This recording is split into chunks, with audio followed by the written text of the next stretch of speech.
നമസ്കാരം. മേഖല തിരിച്ചുള്ള വൈദ്യുതി നിയന്ത്രണം ഗുണകരമെന്ന് വൈദ്യുതി മന്ത്രി കെ കൃഷ്ണൻകുട്ടി.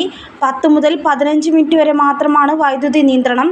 വൻകിട വ്യവസായങ്ങളിൽ ചെറിയ നിയന്ത്രണം ഏർപ്പെടുത്തുന്നതിന് വേണ്ടിയാണ് വൈദ്യുതി നിയന്ത്രണം കൊണ്ടുവന്നത്.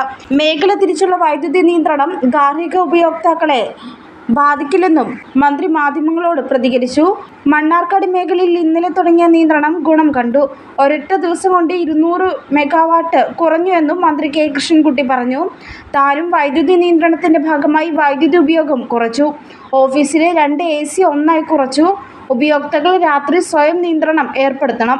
വൈദ്യുതി നിയന്ത്രണത്തിന്റെ പുരോഗതി ഇന്നും നാളെയും വിലയിരുത്തും. അതിനുശേഷം വൈദ്യുതി നിയന്ത്രണം തുടരണോ എന്ന് തീരുമാനിക്കുമെന്നും മന്ത്രി കൂട്ടിച്ചേർത്തു.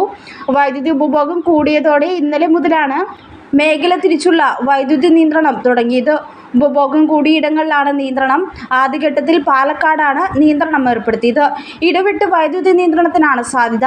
മണ്ണാർക്കാട്, അലനല്ലൂർ, കൊപ്പം, ഷൊർണൂർ, ഒറ്റപ്പാലം, അറങ്ങോട്ടുകര, പട്ടാമ്പി, കൂറ്റനാട്, പത്തിരിപ്പാല, കൊല്ലങ്കോട്, ചിറ്റൂർ, വടക്കാഞ്ചേരി, കൊടുവായൂർ, നെന്മാറ, അഴവക്കോട് സബ്സ്റ്റേഷനുകളിലാണ് ആദ്യഘട്ടത്തിൽ നിയന്ത്രണം.